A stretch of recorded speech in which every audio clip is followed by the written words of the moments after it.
Nice. Was I out of sync? No, you're good. That was enough. Nice. That was juicy. Okay, cool. Some sick-ass clapping action. I could see the waveform of the clap on my Audacity here. That's good. That's how it's supposed to be. Okay. Hell yeah. What is shaking, Gage?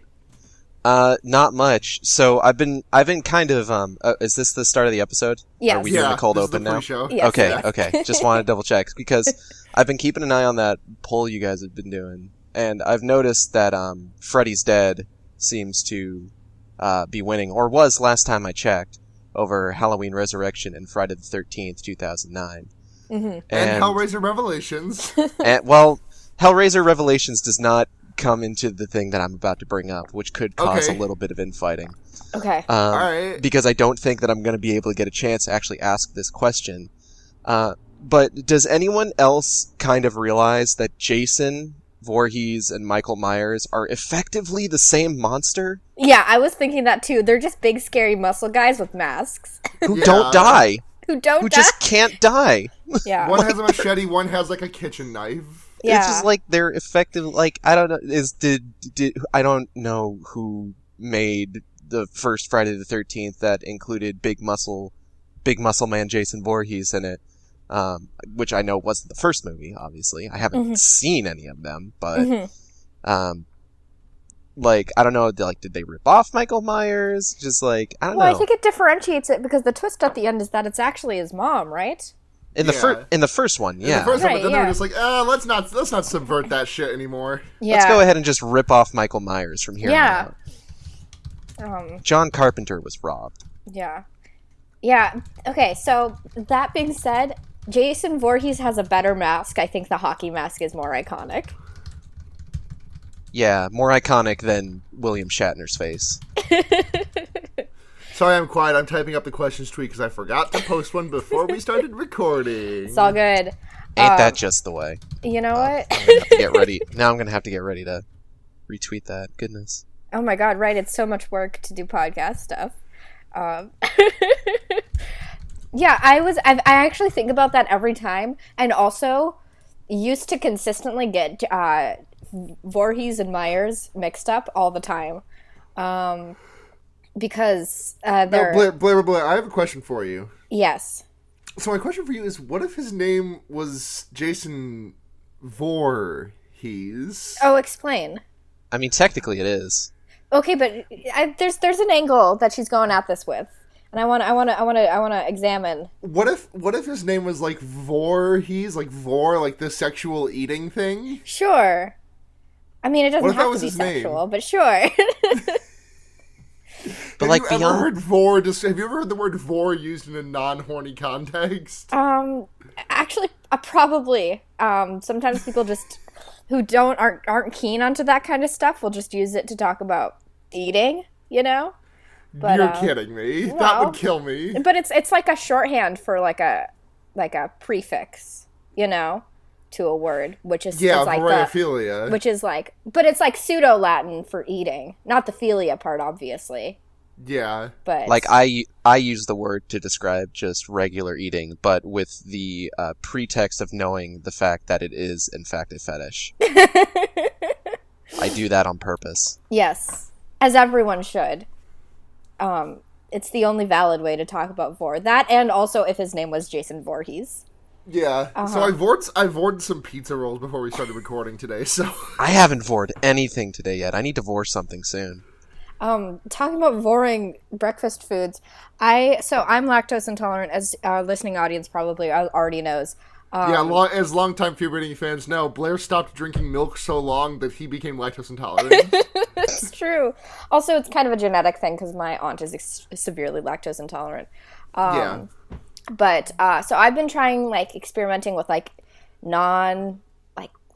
cow milk types of cheeses and stuff like that. Like, I've had vegan cheeses, and I've been recently going into the realm of goat cheese, and I made a goat cheese omelet today, and I was really pumped because I was like, I can eat this and it won't kill me. And then I had one bite of it, and I'm like, this tastes like eating chlorine bleach. It's horrible. So I don't, like, this is...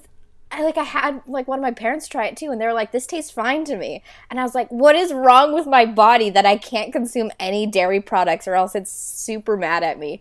Also, that vegan cheese I had at one point sucks ass too. That also smelled like chemicals, so I don't know what's going on. I think I'm just like cursed forever. I think you are just like cheese intolerant. It's unfortunate because cheese is like one of my favorite. Like, I get so annoying about cheese sometimes. It's because you can get really. So are you saying that God made you lactose intolerant in order to nerf you so you wouldn't talk about cheese so much? Like every time I'm like, oh, you have to get like a sharp cheddar, but like one that's been aged long enough so it has like those crystals in it. It's so good. That's me when I talk about cheese. But I can't do that because then I'm intolerable to be around while I'm talking about it, and then afterwards because I'm extremely gassy. So. So, would you say that it really cheeses you off? It does. I would say that because not only is it very factual, it's also a great pun. Yeah. And podcast.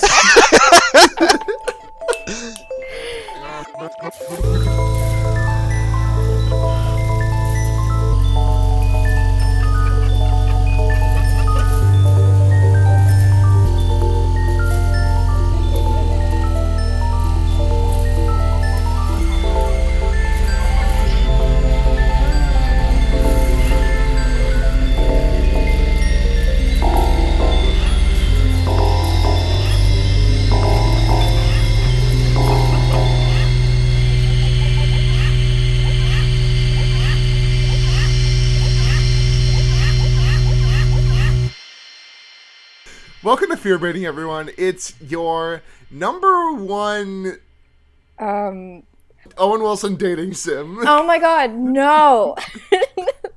We established during the stream Owen Wilson is built like a Ken doll. Yes, that's true. Yeah, but that doesn't mean you can't date him. Does it? Barbie and Ken go on dates all the time. No, they don't. They broke up, remember? Did they break up? What? I'm pretty sure they broke up like forever ago. Is there a canon to Barbie? Yes, there is, in fact. Barbie's life in the dream house. Okay. Yeah, okay. Yeah, life in the dream house. Okay, I'm gonna stop saying that before we get hit with like a copyright strike or something. Yeah, because we got Smooth McGroove over here, so we got to worry about copyright infringement if he ever sings. Yeah, you're just so on key. Is the thing? It's true. I can be on key if I want to be. I'm Sarah. I am Blair, and we have returning guest and friend of the show, Gage, joining us today to talk about a movie. Say hello, Gage. Hello. And we've already had you on, so we can't do this sort of preamble that we usually do about horror movies and stuff, which is always my go-to. Cause now we can just get right down to it. Which horror movie franchise villain fucks the most?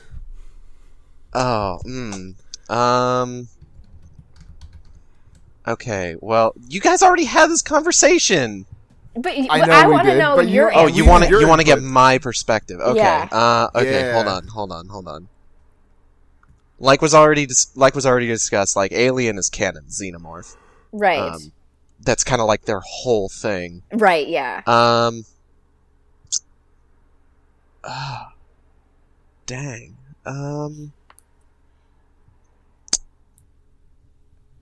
Alternatively, which one fucks the hardest? Fucks the hardest? I mean, Jason fucks hard and puts him away wet. No. Oh, God. Oh, my God. Like a brick to my chest did that sentence hit me. I would have to say the one who probably fucks the most. I forget if this came up, but I would probably say Pinhead, because Pinhead fucks the most, but he doesn't fuck hard. Jason fucks hard. I mean, Pinhead is from a hell dimension. And, like, I just got finished streaming Dante's Inferno. I'm just saying, Pinhead is a bottom, and Jason fucking destroys it on top. Okay. Well, okay, Pinhead's but who's the... I was going to ask, who's the token power bottom of the horror movie monsters? It's Pinhead. It's Pinhead. Is it Pinhead? Okay. He's a bottom, but he's a power bottom, but he's still a bottom. Okay, who's the subbiest? Is it Freddy? No. Is it Michael? No. It's either one of those, though. Michael, maybe. I think it might be Michael. I was thinking Michael, yeah. Yeah. I'm gonna go hard left here. Say Predator. Well, I'm not familiar with the Predator series, so Predator. I could see it. Predator spends 24/7 at their job, being on top, the dominant force, the Predator. Sometimes when they're fucking, they just want some downtime. So what you're saying is that Predator is a pillow princess? Yes, absolutely. Yes. Okay. That I can get behind. Hello. We are composing erotic horror movie monsters. Yeah, keep an eye on this podcast feed for our ironic dating sim coming out. Ironic? Ironic. Hold on. That's very bold of you, Sarah. I never do anything with irony. Blair, I was making a jab at all of the shitty ironic dating sims that have been coming out lately, like the one where you can date the Supreme Court justices. Okay, No, hold I on. This is the know. wrong this is the wrong podcast for that specific dating sim. Can I lead us into the movie? Yes, you may. You of course Well, may. we need to talk about upcoming horror movies because Yes. Pet Sematary, Yes! which we talked about with Gage, is getting a sequel or a Yes. remake. It already got a sequel, but yes, it's getting a remake. I mean, and I'm just like, who asked? I did. Yeah, Gage asked. Also, It's the 30th anniversary of the I haven't first seen movie. the trailer yet, but paraphrasing my dad, it fucks hard apparently. So If you've ever wanted to hear Jason Clarke screaming my name in a panicked frenzy, it's the perfect trailer. yeah, I've been routinely impressed by the stuff that Netflix has put out, especially their like adaptation miniseries and stuff. So I am excited for it. Because what was it? Pet the, Sematary is not Gerald's Netflix. game. Oh, is it not? It's No, Netflix is the new The Haunting of Hill House series, oh my Yes, that's right. which just came out. Then what? Who's doing the Pet Cemetery? Do you know? I think it's Paramount. It's Okay. theatrically released. Oh, okay. Yeah, okay. I was thrown off because the poster does have like that Netflix red font on it. I think that's what threw me off too, because the Pavlovian instinct when seeing a bright red is it's Netflix. But hey, great news! Halloween is out this weekend. I'm so ready. I am extremely ready to bust my nut. Yeah. So I was talking about this with a friend of mine recently about how like there's been sort of like this resurgence, or I don't know if it's a resurgence, but it's a surgence, let's say, recently of like actresses from like these older franchise movies coming back playing the same character but older and looking absolutely fantastic. Like, you know, you had Carrie Fisher in Star Wars, you've got Jamie Lee Curtis with the new Halloween, you've got I completely forget Sarah Connor's original actress's name. But like that happened. But like you've seen like the pictures of her on set of the new Terminator movie. She looks great. Right, yeah. And it's nice because like I was talking about this with a friend. It's nice to see Hollywood maybe starting to admit that their actresses do age like normal goddamn people. Yeah. Right. Hey, but one more thing before we get off of Halloween. This has been making the rounds, and I just want to devote like literally 30 seconds to it, nothing else. Did y'all see that headline from Fox News that was like, Jamie Lee Curtis hates guns, but uses guns in the new Halloween movie? I did see it. It's very funny. It's just like the funniest thing in the world. Like, yeah, I mean, I think like I'm pretty anti-gun myself, but like if an inhuman monster person who was unkillable was lurching towards me, I don't think I would mind having a Luger in my hands. Also, it's movie. It's not. It don't It's real. also it's movie. movie. Also, it's it's acting. movie. It don't real. Hypocrite Mads Mikkelsen is against eating people, but plays a cannibal on TV. There was one for like the actual actor Anthony Hopkins. That's what it was. I couldn't remember his name, but I've been watching Hannibal a lot recently, so I decided to go for my good bud Mads Mickey. Yeah, your personal friend. Personal friend. Mads Mickey Mouse, thank you. Is that? You know what? It's not a joke. It's just kind of it's some like word association. Sure. Let's get into it. Not the joke, but the movie. Mads Mikkelsen would love that, but. Yeah, so if I could preface this, because The Haunting, much like Pet Sematary, is a horror movie that I had only seen recently, but kind of meant a certain degree of something to me. In that I had seen TV spots and trailers for it growing up as a wee shark pup, and until recently had completely fucking forgotten the name of the film. And every so often I'd be like, what was the name of that movie that in the trailer, like, they show a scene of a dude about to get grabbed from, like, a giant hand out of, like, a fountain or something, and then it, like, cuts off right before he gets grabbed. And I couldn't remember it for the longest time until recently I brought it up again, and a friend of mine said, well, have you ever tried checking, like, the TV spots? Because I definitely remember something like that. And I checked the TV spot for The Haunting, I'm just like, that was the movie! And so I was just like, this would be a really good movie to watch for my second appearance on Fear Baiting. And you were right. Yeah. And you were very right. Okay, first of all, hold on. I'm just looking at the poster for this movie, and y'all want to know what the tagline for this movie is? I absolutely do. Some houses are born bad. Okay. That's fair. No, is it? It's not. Hey, Gage, can you do me a favor? Can you do me a favor? When was your house born? Just let me know that real quick. When was your house born? When was my house born? Yeah. Probably, let's see. My parents moved into that house when it was new after having me. So if I had to guess, I'd probably say maybe like 1990, 1991. It was, so, because your house was born in 91. Okay, that's cool. Roughly. Was it born good or was it born bad? Quick question, also follow-up. Was your house born good, or was your house born bad? Horses are born. Houses, on the other hand, totally not born.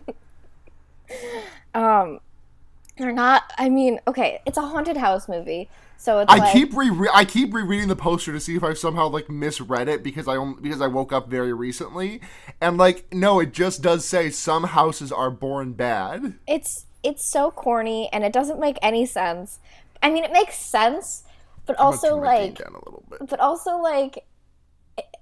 in a way that I'm not happy about, you know? Yeah. I mean, it's a house filled with the spirits of dead children. So, I mean, maybe a little bit makes sense with, like, the whole born angle, because some of those are, well, we'll get into that. But yeah.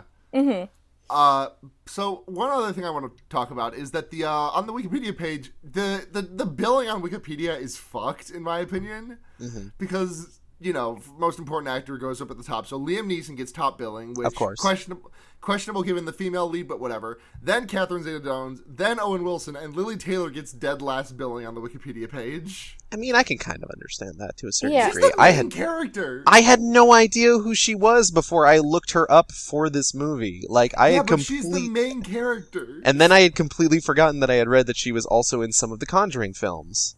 Yeah. That's what I recognize her for, and honestly, that does not make her more famous than Liam Neeson, who is the Taken Man. So I don't know, it's fine. This movie does have ridiculously, like, they're not, like, A-list celebrities, but they're A-enough list celebrities that they shouldn't be in this movie, you know what I mean? B and a half. Yeah, like, they're B-plus celebrities.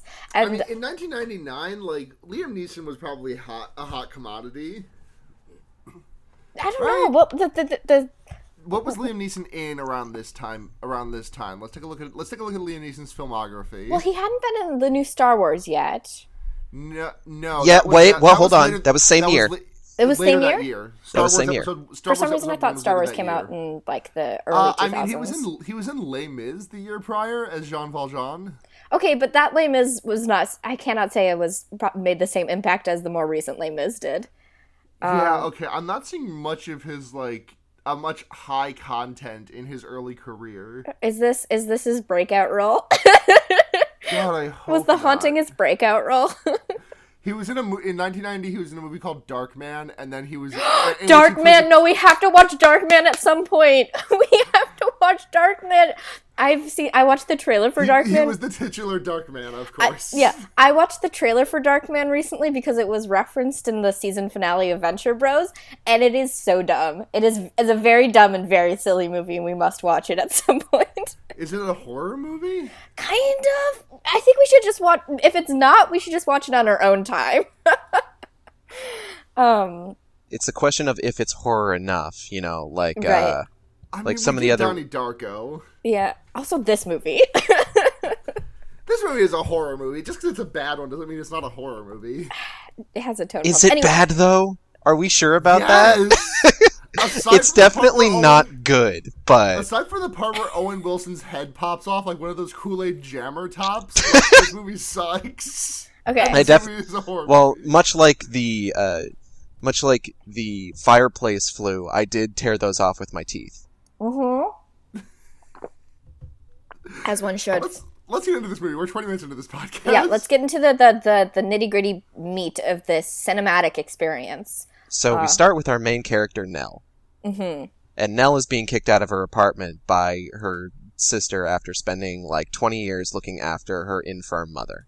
Yeah. And she's not happy about it. Yeah, and her mom dies, and then her sister and her sister's boyfriend are like, well, sorry your mom's dead, but shoot, go on, get out of here. Bye. And then she receives a phone call about a sleep study that's going on for like people with insomnia. Because Dr. Qui-Gon Jinn is running is like a psychologist, I guess. He's not really a psychiatrist. Like a behavioral psychologist sort of thing. Yeah.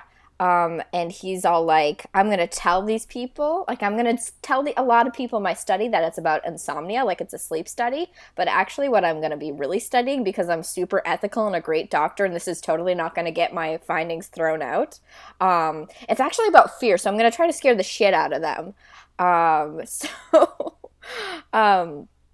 That is kind of the context that this movie... The perfectly legal setup that this man is operating under, and the fact that he's extremely going to be able to keep his medical license after this happens. Yeah. Oh, yeah. Yeah. It's not the 1940s anymore, Qui-Gon Jinn. It's 1999. We live in the modern era.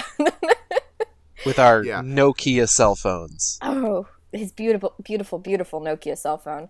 But we meet our main cast, which is Dr. Qui-Gon Jinn, Nell, Catherine Zeta-Jones as who Theo. plays Theo, and Owen Wilson. Yes. Owen Wilson as Luke Wilson. Owen Wilson as himself. 5 minutes after his first appearance, he has said "wow" twice. Yeah. This movie does have a wow count of 3. I think we established. He blows his load so early in the movie, though. Yeah, because I don't want to think about that phrase. I don't want to think about Owen Wilson blowing his load. That's what he says when he nuts. You know that, right? No, built like a Ken doll. Built like a Ken doll. Yeah, does not nut. Cannot fuck. He is fuckless. He's a fuckless SoCal surfer dude. That is Owen Wilson's entire vibe. But Catherine Zeta-Jones's vibe, on the other hand, she is perhaps on the other hand full. high femme, bisexual, polyamorous Catherine Zeta-Jones. She talks about how her boyfriend is happy, or her boyfriend is unhappy, but her girlfriend is very happy about things. And then she starts hitting on Nell and is like, "Hey, you want to pound this puss?" Yeah, essentially. It's coy between them, but I don't think it ever gets past like just coy, you know? Yeah, which is a shame. Yeah. Yeah. Especially considering the source material that this movie is based off of. With the lesbians and with the lesbianism and everything. I don't know. You have to explain this to me. Oh, yeah. Fucking the original, The Haunting is like one of the first, it had one of the first on-screen lesbians. Oh, yeah. I did not know that. Like, gay rights. Yeah. It's also one of the few, it's also, I'm quoting Wikipedia here, it's also one of the few Hollywood motion pictures that depict a lesbian as feminine and not predatory. So yeah, Theo was a lesbian in the original, and that's kind of dropped. Like, it's just kind of flirtiness, and then that's kind of completely dropped. Yeah. To a certain degree, yeah. Yeah, kind of, yeah. So... So this house. Wait, hold on. Here's a great sentence, by the way. Okay. From Wikipedia. According to Harris, film censors demanded that Theo never be allowed to touch Eleanor in order to keep the lesbianism less obvious. Two lesbians sitting in a tub 5 feet away because they're not gay. So the house is actually probably the best character in this movie. Oh yeah. This house is built like it came off the fucking set of a musical that does not have a long shelf life. Yeah, it's oh my god, it's amazing. It has this movie has some of the best set work. It's like so over the top and ridiculous. It's amazing. We get Nell and Theo exploring the house together, and they run down this hallway filled with mirrors eventually until they get through one that's not actually a mirror, it just looks like one. So they can step through it, which brings them into this like rotating calliope chamber that's like with mirrors surrounding it and like moving through it, and constantly playing calliope music the entire time. I'm just like losing my mind the whole time I'm looking at this, because I'm like, what house has this? Like, was Victorian extravagance to the point of like having a fun house within it? Yes, I guess so, right? I guess. I suppose it would have to be. Right. Victorian whimsy. Victorian whimsy. Victorian whimsy with the world's biggest flu. Yeah. Like their chimney flue almost kills Liam Neeson when he first activates it, because it is a giant lion head swinging on a chain. It looks more like a fucking bell ringer than it does like anything. Mm-hmm.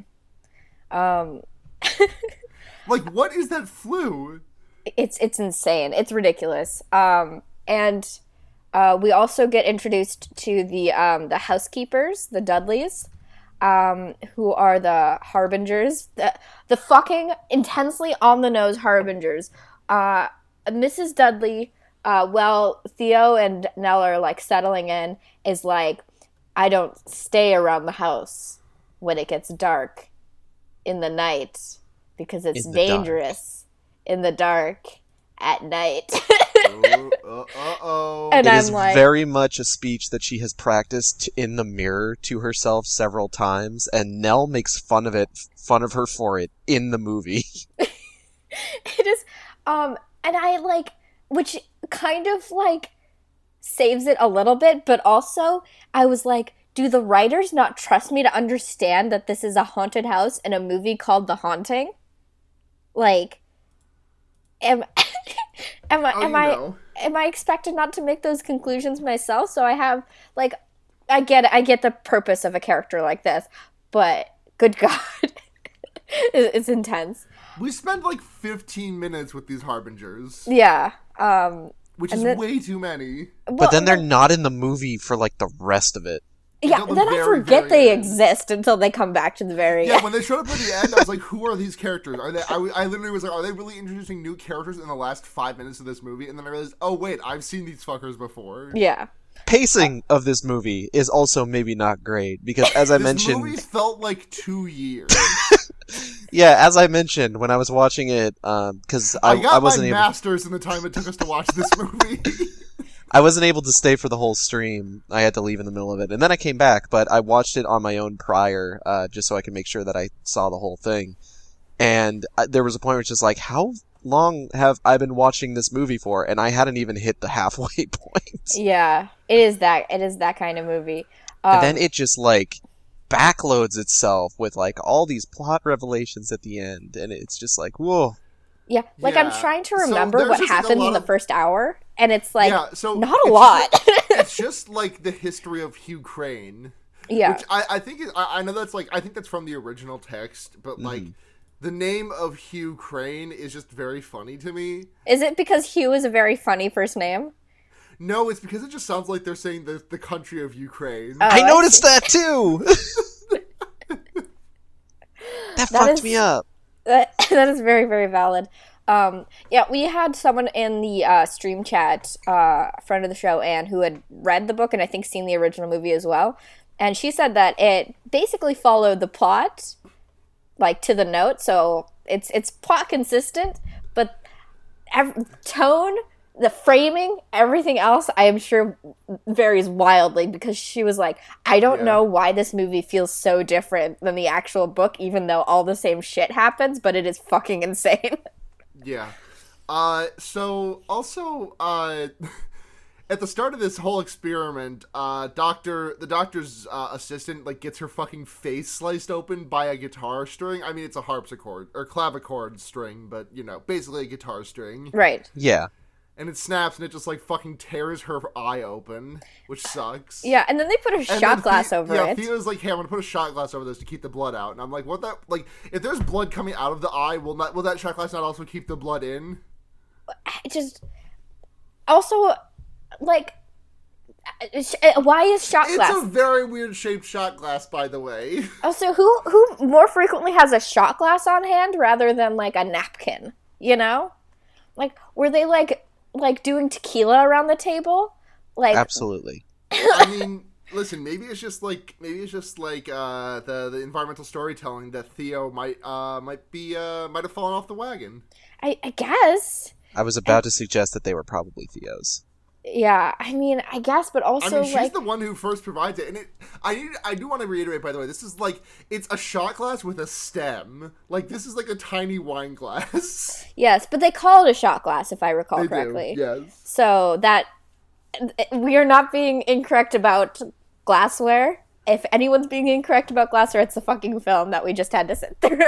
Well, just last night had to sit through. I mean, they can't really just say, like, here, I have a tiny wine glass. I'm going to put this over your eye. Okay, but there's, like, a name for specific cocktail glasses, you know? For when you just want a really tiny little sippy of wine.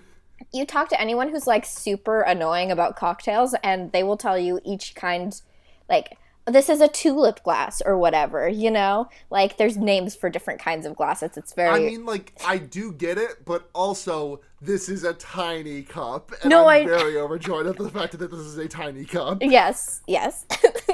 So, the assistant getting her eye slashed open leads us into our first sort of, like, level of isolation that these characters hit, where one of the participants in the study, who isn't, like, characterized or anything, he kind of just shows up for the purpose of, like, driving the assistant to the hospital afterwards. Mm-hmm. Yeah. He takes a car, drives her into town to bring her to a hospital, and Dr. Ra's al Ghul over here gives him the only key that he has to the padlock on the gate, so that he can get back in.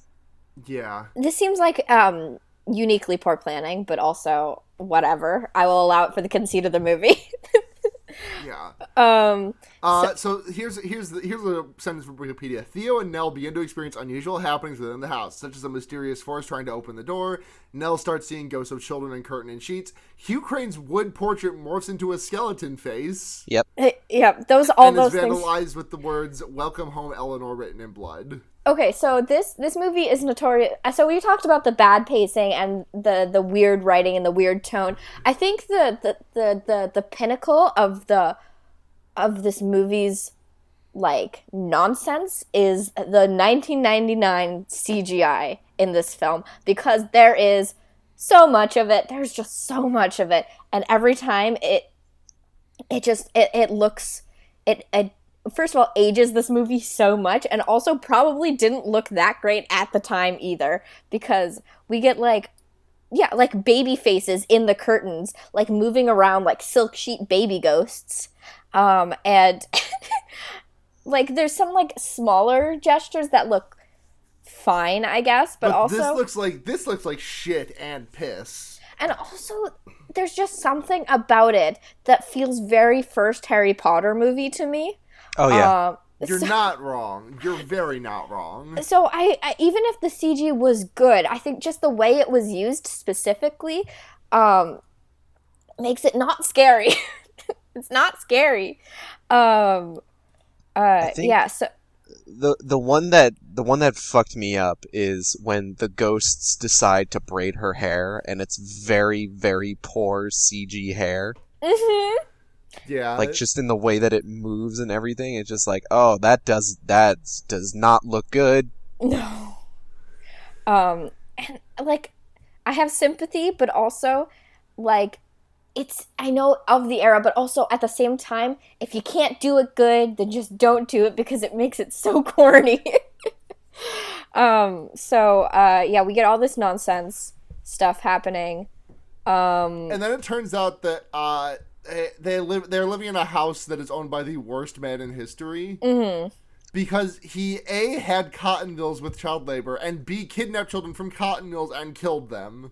Yeah. Because to trap their ghosts and force them to remain with him, to give him an eternal family. Yeah, because Nell finds the craziest guest book in the world.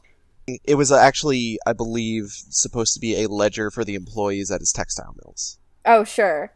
But wasn't it framed like a guest book, or am I totally losing my mind? It was kind of, like, I can see where that would come from, because it's just like, how it's just like it listed their ages in like a column of if they were like a man, a woman, or a child. Yeah.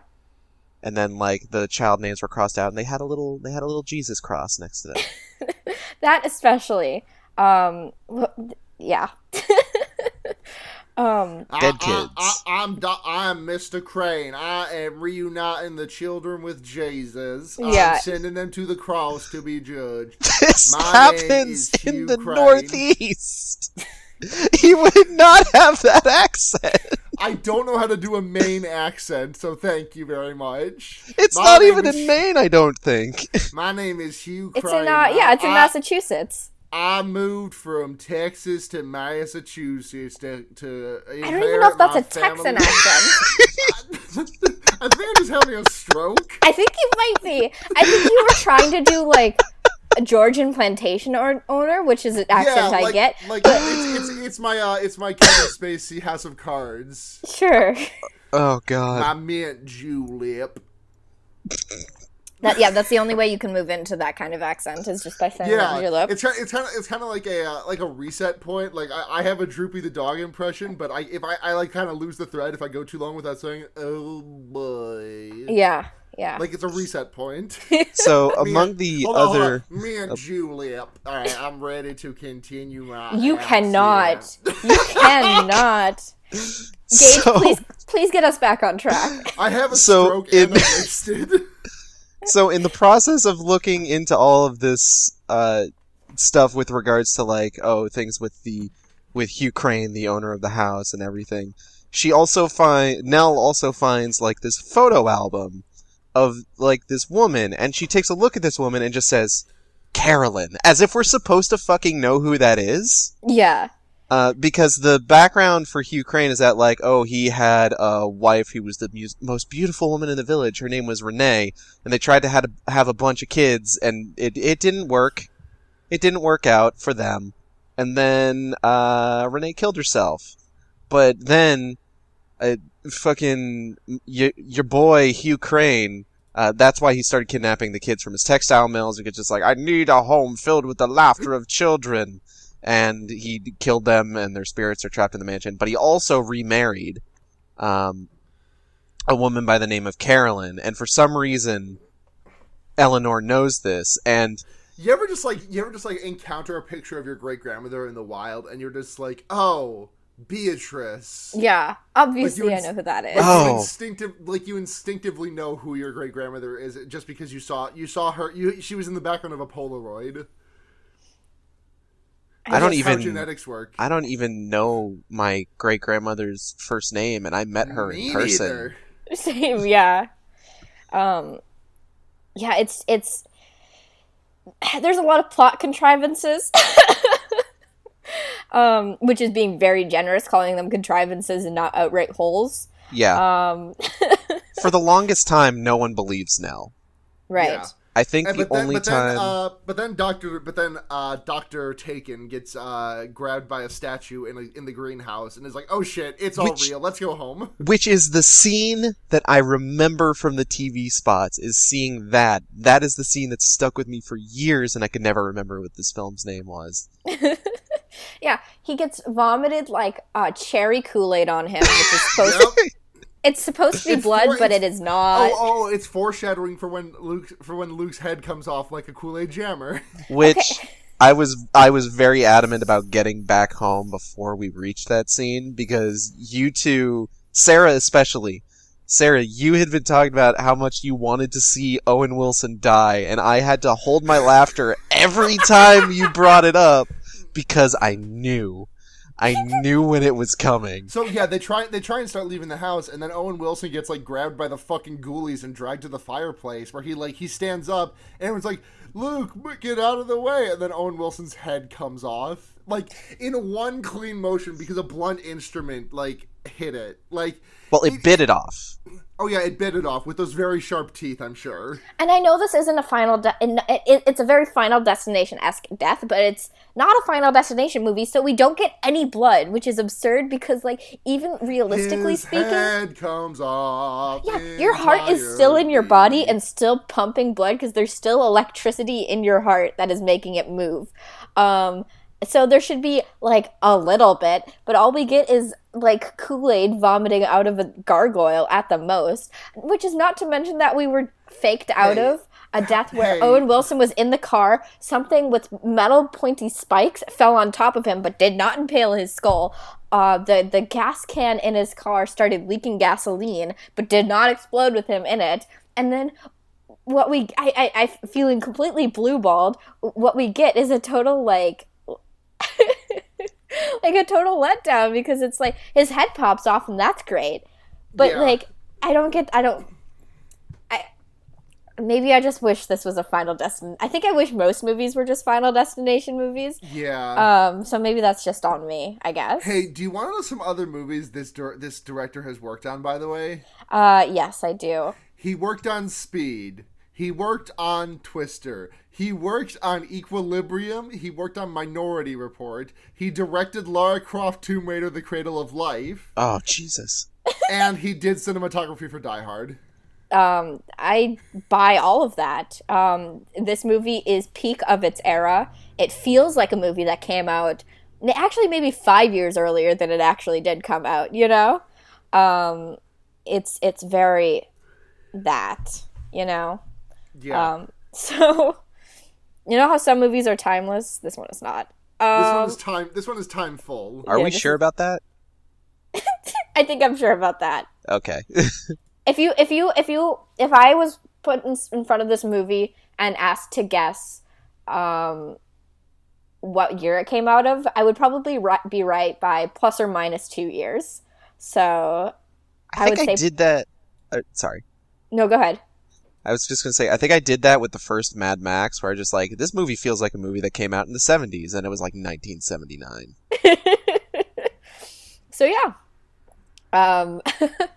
So after Owen Wilson's head pops off, like, it comes off just like a Rock'em Sock'em robot. Yeah, okay, the whimsy level of this movie just kind of skyrockets to a really insane degree. Hey, let's just take a look. Let's just go visit all of the children ghosts. Yeah, so it literally feels like I'm playing the video game that's based off of this movie. Yeah, because, you know? So they drag Crane into hell, but Nell also dies, and she goes to heaven. Okay, because accompanied by all the children ghosts, and like to backpedal just a little bit, like the Crane. I mean, I think you said this, Gage, looks like a fucking Dark Souls boss. Oh yeah. Yeah, and it's it's very, very video game, and I'm like, but why? I don't know why, and it has this like emotional sting to it that like doesn't feel earned. It doesn't feel earned and feels totally out of place in this movie. Like, whatever genre this film is like purporting to be, it is not whatever this scene is. Because, I mean, not to be controversial, but dead baby ghosts are not scary. Especially whimsical dead baby ghosts that are braiding your hair, you know? And she's all like, oh, but I have to be a mother to them, so I have to stay, but you guys go. And it feels like, so it's too whimsical to be a genuine horror movie, but not whimsical enough. Like, it's too violent to be like a family movie, you know? It feels like it wants to be both at the same time. It's very confused, which is, I think, its main problem. And also why it's so ridiculous and over the top in a lot of ways. Mm-hmm. And if I could, sorry. No, go ahead. If I could go over a couple of things that we did sort of skip over just a little bit here, including like plot revelations and stuff like that. So, what we find out is that Carolyn, as we kind of mentioned but didn't really elaborate on it, Carolyn, Hugh Crane's second wife, is Eleanor's great grandmother, and did have a child by him that was Eleanor's grandmother, and thus making Hugh Crane Eleanor's great grandfather. Which is meant to explain why there was like the message like "Welcome home, Eleanor" written in blood that looks incredibly like red paint. Yes. And the other big dumb plot twist is that it turns out that the house was who called Eleanor at the beginning of the film, which is amazing. Absolutely, because, fucking incredible. Yeah, because Eleanor is like. To Liam Neeson, why did you call me? How did you know that I was connected to this house? And he was like, I never called you about an ad. You just kind of, the first time we talked was when you showed up at the study. And she's like, what? It's like, can this movie get any stupider? And the answer is, of course, and it will always be yes. Always be yes. Because then she fights a giant stone griffin. And it's great. And it's the framing of like the cinematography is just absolute trash. As she's just like beating this giant metal griffin statue with like a fucking candelabra or something. Like a sconce maybe? I don't know. Geez, yeah. This, you know what? So it's not a good movie, but there's just something about it that made me obsessed with it the entire time it was happening. There's something between the combination of the ill-fitting music, like scoring it, and the set, the amazing set, and the frankly alarming CGI, and the fact that Owen Wilson is there, just kind of like, I was like fascinated the whole time I was watching it because I was like, this feels like a parody of a movie that was supposed to come out in this era, not an actual film that actually came out in this era. I feel like I am still drunk. Like, recounting this movie makes me feel like, oh, I stopped drinking I stopped drinking at about 10:30 last night. I feel as though I am still drunk. Yeah, this film is just a perfect storm of nonsense. It's perfect. Well, it's not even nonsense. It's just like the plot itself would make sense if there was any like hints dropped beforehand or any like establishing of any facts ever. Instead of just you can't just say things. You just can't just say things. You can, and they do. Well, can I just say something? Yes, you can do it now. I'm actually super glad that this movie ended up being as nuts as it did, because, as I mentioned, I had never seen it before. If I had chosen, like, a shitty, mediocre, boring movie for Schlocktober, I never would have forgiven myself. No, I think you really knocked it out of the park with this one. Oh, yeah. You brought us this, and also you made me remember Fear.com with your story about the trailers, so now we have another movie for next Schlocktober. Oh, boy. You do not have to put yourself through that, but we will do it anyway. Fear.com, well, hold on. The movie about the website that kills you. It's called Twitter. Wow, that's a deep and relevant cut. Got him. Damn. You go to fear.com and it's like, hey, pick your Twitter handle. It's Jack resigned. Jesus. And then, of course, there's the Calliope music over the credits, which just ties the whole thing together. And I remember sitting there, and you, Blair, you were talking about like how weird the like weird whimsical tone of the movie was. I'm just like, oh man, wait, you need to be quiet because the credits music is about to start up. And then it did, and I was like, I almost cried real tears because I was like, there's no way. I mean, this is the only way the movie could have possibly ended, but also... It's like how Final Destination 3 ends with that shitty cover of Love Train. Yeah, But no, but this is like next level because it's like, yes, I understand it's a callback, but it's not even like Calliope music with a spooky reverb over it or something. It's just straight up like genuinely fun Calliope music. Like like straight up. And I'm like, no. But of course yes, and I love it, and I'm so thankful for this movie for existing because it does so many things so horrible that just it's the perfect storm of movie. Which I think means we should get into a ratings for this certain cinematic experience. On a scale of 0 to 5 human Kool-Aid jammers, how many human Kool-Aid jammers are you giving this movie? Why don't you pop this one off, Gage? I'm gonna give this, I think if this movie wasn't as fun as it was, I would probably give it maybe like a 2. Mm-hmm. But that is generous. No, I think 2 is fair. I'm gonna go actually probably because watching it with other people is such enhances the experience so much. I'm gonna go ahead and just bump that up to maybe like a 2.5. Sure, I think that's so fair. Oh, man. Also for the sets. Yes, the sets give this movie a whole point on its own. God.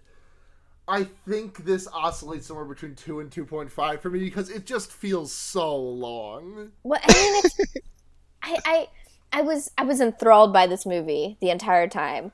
I feel like we just finished watching it. We started last night at 9 and we finished watching it just before we recorded this. I actually feel like that's why I said we just, at the beginning of this podcast, I did say we just put ourselves through this, and then I had to remind myself that, no, that was actually a last night experience, not like a couple hours ago experience. It stays with you. Jesus Christ.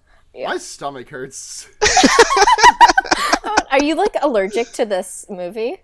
Yeah, I think so. Either that or I'm allergic to water, because I've been drinking water. Let's hope you're not allergic to water, because that would be bad news. I might have to get a new co-host, if that is the case. But I am sitting around the same place that Gage is. I'm thinking 2.5, which... Yeah, that's about where I landed. Yeah. Cool. Solid. Let's crack open some questions. Did we get any?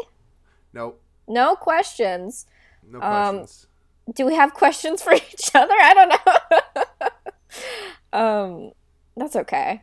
I think we've said all that ever needs to be said about this movie.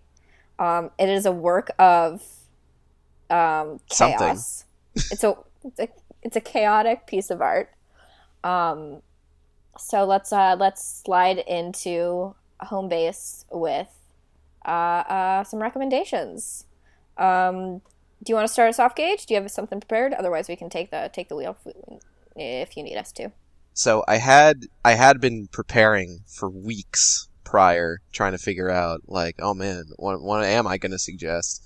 And I had bounced around a couple ideas. I've been rereading Berserk, replaying through the Assassin's Creed games, got the new Assassin's Creed. I had rewatched Hannibal, and I was thinking I could suggest any of those. But then something happened last weekend that completely changed my outlook on life. I saw Venom. Oh my god. And I'm going to go ahead and recommend that everybody go see Venom. I might actually be doing that today, Before you go see Venom, you have to watch the Eminem music video for the song Venom. Does that have a music video? Yeah, it has a music video. He makes a dog rap in it. Ooh, I need to see this music video. And also the song has the line, Eddie Brock is you, and I'm the suit, so call me Venom. Venom. That is the theme song of the movie. Genuinely. It plays over the first part of the end credits. That is so awesome. That's so awesome. I highly recommend Venom. I genuinely enjoyed it. And it is a very fun movie. I'm so excited to see it. Yeah, like I said, I'm going to probably end up seeing it today, so I am so ready. Eddie Brock does make out with Venom. Fuck yes. Eddie Brock is you, and I'm the suit, so call me... Venom. Venom. Anyways. My recommendation this week is a game that I played years ago and then forgot about and have been tooling around with again recently. Jazzpunk, which I think... yes. It was, I think it was put out by Adult Swim, if I remember correctly. I could be so wrong. That feels right to me, though. It has very much that energy. And it is kind of like a fun take on a sort of like the 60s. Well, it's like 60s spy genre, but also all different, like, sort of like noir shit, because there's like and obvious just a lot of surrealist comedy. Well, there's obvious Blade Runner references as well. So it's just a really fun, weird romp, and it's not super like labor intensive. You can basically blow through it in an entire day if you want to, just like a handful of hours. I think it's so fun. For people who don't play video games, it's a very fun video game. Yeah, it's really funny too. Yeah, it is. My recommendation this week is so I'm anime now. Yes. Right. I've been watching a lot of anime from this season, and a lot of it is really good. JoJo was already recommended last week. But my recommendation this week is actually not going to be the Yuri one that I've been watching, even though that's really good and will probably be my recommendation next week. But instead, it's going to be Zombieland Saga, which is a new obsession of mine, I would go so far as to say. Because it's a weird pitch, and it's incredible. Because the elevator pitch is basically 7 girls are resurrected from the dead, varying amounts of time since they have died. And they are forced into an idol group in order to save the town of Saga. And their manager is a dumbass who screams, "You think I'm fucking Wikipedia?" at them in the second episode, which is a great line. And it's really, the animation is really pretty. All the character designs are cool. Like, all the music that they've done so far is also really good. Like, they did they did a heavy metal idol show in the first one, and it was excellent. And then they did hip hop the next one. And I'm really excited to see where this goes next. And, also, big benefit, has not been horny about the teenage girls once. That's good. Episodes, which is a big thank you from me. That is usually my main concern with a lot of idol stuff. Is like, are they horny about the teenagers? They haven't been yet. Cool. All right, right on. The second episode focuses on a biker girl who was the leader of a big biker girl gang, and the first thing that she says. Because in the first episode, none of those zombies can talk. But in the second episode, the first thing she says is, "I bet my Tamagotchi is dead." Oh my god.